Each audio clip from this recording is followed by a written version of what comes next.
ওয়ামান লাম ইউহাফিজ আলাইহা, নবীজি বলেন যে ব্যক্তি সালাতের হেফাজত করলো না, যথা সময়ে সালাত আদায় করলো না, সালাত আদায় করে কাজা আদায় করে ফজরের নামাজ 8টা বাজে উঠি পড়ে, এটা হেফাজত হলো না।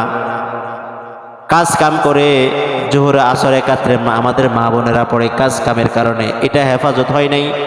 ওমান লাম ইউহাফিজ আলাইহা, যারা হেফাজত করলো না এবং সঠিক পন্থায় যারা নামাজ আদায় করে নাই, তাদের হেফাজত হয় না। কেরাত শুদ্ধ নাই, হাত উঠানো হাত বাঁধা রুকু করা সেজদা করা শুদ্ধ নাই, এটা নামাজের হেফাজত হয় না। নামাজে দাঁড়িয়ে এদিক সেদিক তাকায়, এটা নামাজের হেফাজত হয় নাই। রুকু থেকে সোজা হয়ে না দাঁড়ানো, এটা নামাজের হেফাজত হয় না। এক সেজদা দিয়ে আরেক সেজদার জন্য অপেক্ষা করি বসা 3 তাসবিহ পরিমাণ, যদি না বসে নামাজের হেফাজত হলো না। যারা এরকম নামাজের হেফাজত করবে না, নবীজি বলেন লাম ইয়াকুল লাহু নূর ওয়া বুরহান ওয়া নাজাত, তার জন্য কিয়ামতের ময়দানে কোনো নূর হবে না, অন্ধকার অন্ধকার, জান্নাতের দিকে যাওয়ার মতো তার কোনো আলো পাবে না। ওয়া বুরহানা, আর তার জন্য কোনো দলিল হবে না, জান্নাতে যাওয়ার সার্টিফিকেট তার হবে না। ওয়া নাজাত, আর নাজাত পাবে না। নবীজির সাহাবী হযরত আব্দুল্লাহ ইবনে উমর রাদিয়াল্লাহু তাআলা আনহু বর্ণনা করেন, নবীজি সাল্লাল্লাহু আলাইহি ওয়াসাল্লাম ইরশাদ করেন, লা ঈমানা লিমান লা আমানাতা লাহ,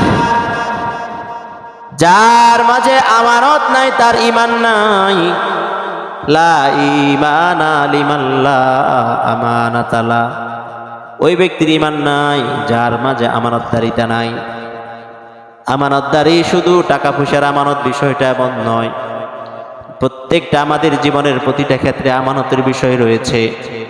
আল্লাহ পাক আমার শরীর আমার হায়াতে একটা আমানত, আমার সন্তানাদি আমার আমানত, সমাজ পরিচালনার দায়িত্বটাও আমানত, দেশ পরিচালনার দায়িত্বটাও আমানত। আমানতের ব্যাপক বিষয় রয়েছে। যার কাছে আমানতদারি নাই তার ঈমান নাই। ঈমান পরিপূর্ণ করতে হলে আমানতদারিটার দিকেও পরিপূর্ণ লক্ষ্য রাখতে হবে। তারপরে নবীজি বলেন ওয়ালা সালাতা লিমান লা তাহুরা লাহ, ওই ব্যক্তির সালাত নাই যার পবিত্রতা নেই। পবিত্রতা যদি না থাকে সালাত থাকবে না। আপনি পবিত্র না হলে সালাত ঠিকভাবে হবে না। আমরা গত কয়েক জুমা আগে বলেছিলাম যে অজু যদি ঠিক না থাকে তার কোনো কিছু ঠিক নেই। একটা হাদিসের কথা বলেছিলাম যে পবিত্রতা অর্জন পরিপূর্ণ না থাকার কারণে কবরে আযাব হচ্ছে। 2 কবরে একটা আযাব হয়েছিল। তো এই জন্যে পবিত্রতা, লা সালাতা লিমান লা তাহুরা লাহ, যতই নামাজ পড়েন পবিত্র হন নাই, সালাত আপনার নাই, সালাত নাই হয়ে যাবে, পবিত্রতা লাগবে। তারপরে নবীজি সাল্লাল্লাহু আলাইহি ওয়াসাল্লাম বলেন ওয়ালা দীন লিমান লা সালাতা লাহ, যার কাছে সালাত নাই তার দিন নাই। সে ইসলামের মুসলিম দাবি করবে না, না, যার কাছে সালাত নাই তার দিনদারিয়ত নাই। আপনার দিনদারিয়তের জন্য আপনি যে আমি যে মুসলমান, আমার এই মুসলমানিয়তের জন্য সালাত লাগবে। সালাত ছাড়া আমার মুসলমানিয়তটা পূর্ণতা পাবে না। কারণ নবী সাল্লাল্লাহু আলাইহি ওয়াসাল্লাম অন্য হাদিসে বলেছিলেন, মুসলিম শরীফের 148 নম্বর হাদিসের বর্ণনা, হযরত রাসূলুল্লাহ সাল্লাল্লাহু আলাইহি ওয়াসাল্লাম বলেন ইন্না বাইনার রাজুলি ওয়া বাইনাশ শিরকি ওয়াল কুফরি তারকাস সালাহ। নবী বলেন বান্দার মাঝে আর শিরিক কুফরের মাঝে পার্থক্য হলো নামাজ ছেড়ে দেওয়া। যে ছেড়ে দিল সে কুফরের দিকে চলে গেল। একজন খাঁটি আল্লাহর বান্দা আর একজন কুফরিকারী, দুজনের মধ্যে পার্থক্য হলো সালাত। সালাত আদায় করলেন, কুফরের দিক থেকে চলে আসলেন, আল্লাহর বান্দা হয়ে গেলেন। এই জন্য তো নবীজি সাল্লাল্লাহু আলাইহি ওয়াসাল্লাম বলেছেন লা দীনা লিমান লা সালাতা লাহ, যার সালাত নাই তার দিন ধর্ম ঠিক নাই। নামাজ আদায় করে না, বড় বড় কথা,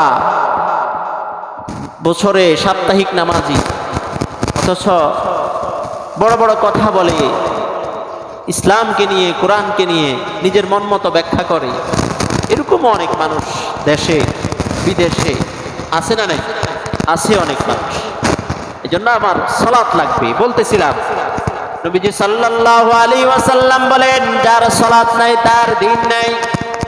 এই হাদিসে নবীজি বলেছেন ইন্নামাল মাউদিউস সালাত, মিনাদ্দিন, দ্বীনের মধ্যে মূল হচ্ছে সালাত। কেমন কামাউদিউর রাসি মিনাল জাসাদ, যেমন মানুষের শরীরের মাথাটা হলো মূল, শরীরে মানুষের মাথা যেমন মূল, দিন ধর্মে ইসলামের ভিতরেও সালাতটা হলো মূল। শরীরে মাথা না থাকলে যেমন শরীরের কোনো দাম নেই, অকেজ হয়ে যায়, শরীর আর কোনো কাজ করে না, তেমনি ভাবে আমার দ্বীনের মধ্যে যদি, আমার ইসলামের মধ্যে যদি মুসলমান আমি, আমার মধ্যে যদি সালাত না থাকে, আমার এই সালাতের আর দাম থাকবে না। এই জন্য আমার দিনদারিয়তের মূল হইল সালাত। দিনদারিয়তের মূল কি? সালাত। আপনি মুসলমান, মুসলমানিয়তের মূল কি? সালাত। এই জন্য সালাতের প্রতি গুরুত্ব দিতে হবে। সালাত ঠিক, নামাজ ঠিক, সব আমল ঠিক হয়ে যাবে। জামিউ সহিহুল জামি' 2573 নম্বর হাদিসের বর্ণনা।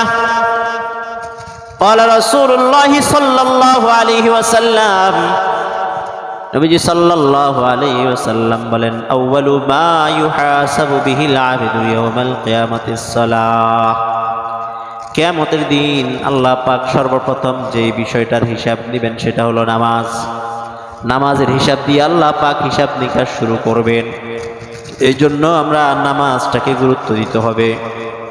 তারপরে এই হাদিসে নবীজি সাল্লাল্লাহু আলাইহি ওয়াসাল্লাম বলেন, ফাইন সালুহাত সালুহা সাইরু আমালি ওয়া ইন ফাসাদাত ফাসাদা সাইরু আমালি। যেই ব্যক্তির সালাতটা, নামাজটা ঠিক হয়ে যাবে, নবীজি বলেন সালুহা সাইরু আমালি, তার অন্যান্য সকল আমলও ঠিক হয়ে যাবে। ওয়া ইন ফাসাদাত ফাসাদা সাইরু আমালি, যার নামাজ নষ্ট হয়ে যাবে, নামাজের হিসাব ঠিক মতো দিতে পারবে না, অন্যান্য হিসাব দিতেও তাকে মুশকিল হয়ে যাবে তার জন্য। এজন্য নামাজ ঠিক, অন্যান্য আমলও ঠিক।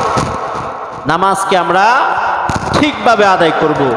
আল্লাহ পাক এই সালাত আর নামাজের উসিলায় আমার অন্যান্য আমলগুলোকেও ঠিক করে দিবেন। এজন্য সালাত ঠিকভাবে আদায় করব। আমরা তো সালাত ছেড়ে দিই নিজের কাজের কারণে, অবহেলার কারণে, বিভিন্নভাবে আমরা নামাজ ছেড়ে দিই। আমার কাজ যতই বেশি হোক না কেন, নামাজের সময়ে নামাজ আদায় করতে হবে, সালাতকে প্রাধান্য দিতে হবে, নামাজকে প্রাধান্য দিতে হবে। নামাজকে প্রাধান্য দিয়ে নিজের কাজকর্ম, ব্যবসা বাণিজ্যকে প্রাধান্য দিলে, ইচ্ছা করে যদি কেউ নামাজ ছেড়ে দেয়, নবীজি বললেন সে যেন প্রকাশ্য কুফরি করলো। বলেন কুফরির জিনিসটা খারাপ না ভালো? কথা বলেন। আপনারা যদি জানেন এই লোকটা কুফরি করে, তার সাথে সম্পর্ক রাখবেন? আপনি জানেন এই লোকটা কুফরি করে, এই কুফরি কালাম করে, কুফরি কাজ করে, সমাজে তার প্রতি যার ঈমান আছে তার অটোমেটিক একরকমের একটা কি আসবে? ঘৃণা চলে আসবে। কুফরি করে, কুফরি মানে কি? আল্লাহর সাথে যারা কি করে? কুফরি করে। এই লোকটা তো ভালো না, সবাই বলবে। অথচ ইচ্ছাকৃতভাবে যারা সালাত ছেড়ে দিবে, তরক করবে, নবীজি বলেন তারা যারা প্রকাশ্য কুফরি করলো। সহিহ আত-তারগীব 3348 নম্বর হাদিসের বর্ণনা।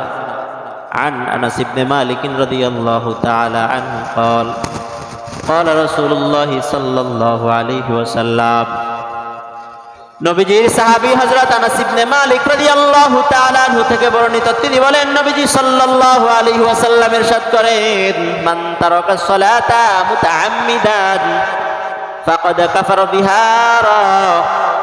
যে ব্যক্তি ইচ্ছা করে সালাত ছেড়ে দিল, মান তারাকা সালাতা মুতাআম্মিদা, ইচ্ছা করে বলে যে ব্যক্তি সালাত ছেড়ে দিল, ফাকাদ কাফারা বিহা, সে যেন প্রকাশ্যে কুফরি করলো। তাহলে কুফরির ভিতরে একটা হলো সালাত ছেড়ে দেয়া। আপনি যদি দেখেন এক ব্যক্তি দোকানদারি করতেছে, চাষাবাদ করতেছে, সালাতের টাইম চলে যাচ্ছে, অথবা দোকানে বসে আছে, হেলায় খেলায় সময় নষ্ট করে দিচ্ছে, আপনি মনে করবেন সে প্রকাশ্যে কুফরি করছে। সালাত ছেড়ে দেওয়া প্রকাশ্যে কুফরি করা সমান। সালাত ছেড়ে দেওয়া মানে প্রকাশ্যে কুফরি করা। সালাত ছেড়ে দেওয়া মানে কি? প্রকাশ্যে। এবার বুঝেন, যারা সালাত ছেড়ে দেয় তারা কি করে? কুফরি করে। কেমন? জিহারা, প্রকাশ্যে। এজন্য কোনো মতেই নামাজ, সালাত ছেড়ে দেওয়া যাবে না। সালাতের হেফাজত করতে হবে, যত্নবান হতে হবে। সালাত আল্লাহ পাকের হুকুম, এই হুকুমটার হেফাজত করতে হবে। নবীজি সাল্লাল্লাহু আলাইহি সাল্লাম জানান দেন, মুসনাদ আহমদের বর্ণনা, নবীজি সাল্লাল্লাহু আলাইহি ওয়াসাল্লাম বলেন, মান হাফাযা আলাইহা কানাত লাহু নূরান ওয়া বুরহানা ওয়া নাজাতান ইয়াউমাল কিয়ামাহ। নবীজি বলেন, যে ব্যক্তি সালাতের হেফাজত করবে, সঠিক সময়ে সঠিকভাবে সঠিক পদ্ধতিতে সালাত যে ব্যক্তি আদায় করবে, তার জন্য নূর হবে। কিয়ামতের ময়দানে তার জন্য সালাত নূর হবে। নূর মানে আলো, লাইট। অন্ধকার কিয়ামতের ময়দান, সেখানে আপনার জন্য আলো হবে নামাজ। এই নামাজের আলো আর নূর দিয়ে আপনি সামনে চলে চলে জান্নাতে যেতে পারবেন। বলেন সুবহানাল্লাহ।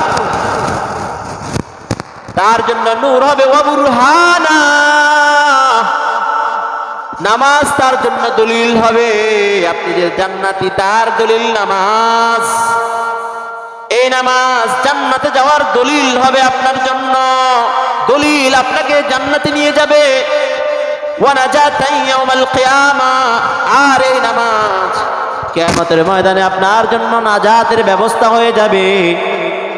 ওয়া মান লাম ইউহাফিজ আলাইহা, নবীজি বলেন, যে ব্যক্তি সালাতের হেফাজত করলো না, যথা সময়ে সালাত আদায় করলো না, সালাত আদায় করে কাজা আদায় করে ফজরের নামাজ 8টা বাজে উঠি পড়ে, এটা হেফাজত হলো না। কাজ কাম করে জোহর আসর একাত্রে আমাদের মা বোনেরা পড়ে কাজ কামের কারণে, এটা হেফাজত হয় নাই।